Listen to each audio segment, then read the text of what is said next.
नमस्कार दर्शक बंधु, एक विकसित ओडिशार स्वप्न को साकार करने दिगरे निरंतर भावे काम करुछंती मुख्यमंत्री मोहन चरण माझी।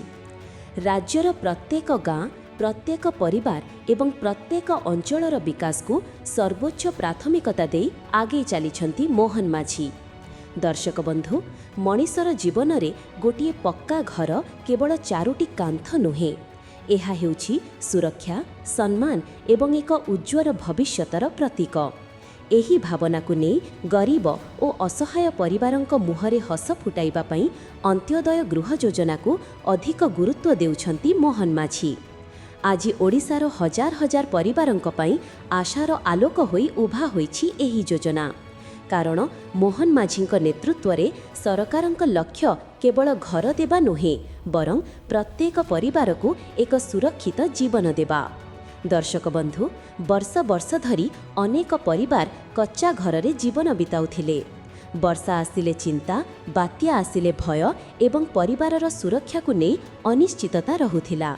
किंतु एबे मोहन माझी सरकारंक पदक्षेप रे सेही परिस्थिति धीरे धीरे बदलुछि।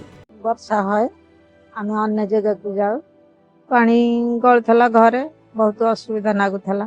चाल घरे आउ इच्छा था ये घर करने चात घर करी पैसा पतर नाला, ये मन मर्जी सरकारी देला कौन आमको सुरक्षित नागुच।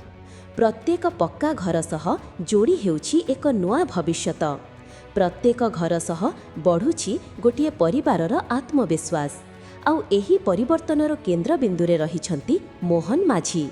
दर्शक बंधु, अंत्योदय गृह योजना केवल एक सरकारी योजना नुहे, एहा हेउछि समाजर शेष धाड़ी रे थिबा लोकंक पाखरे पहुंचिबार एक प्रयास।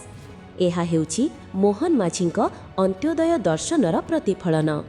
आज जेतेबेले गोटिए गरीब परिवार निजर पक्का घरर चाबी पाउछि, सेतेबेले सेमानंक आखिरे देखा जाउथिबा खुशी ही मोहन माझी सरकारंक सफलतार सबुठारु बड़ प्रमाण। मोहन माझींक विश्वास हेउछि जेतेबेले गरीबर घर सुदृढ़ हेब, सेतेबेले ओडिशार भित्ति आहुरी मजबूत हेब। जेतेबेले प्रत्येक परिवार सुरक्षित हेब, सेतेबेले विकसित ओडिशार स्वप्न आहुरी निकटतर हेब। दर्शक बंधु, आज घर सह जोड़ी हेउछि भरसा, घर सह जोड़ी हेउछि विश्वास, घर सह जोड़ी हेउछि नुआ आशा। आउ एही नुआ आशार नेतृत्व नेउछंती मोहन माझी। अंत्योदयरु विकास, विकासरु समृद्धि एवं समृद्धिरु विकसित ओडिशार यात्रा को आहुरी आगकु नेउछंती मोहन चरण माझी। धन्यवाद। नमस्कार।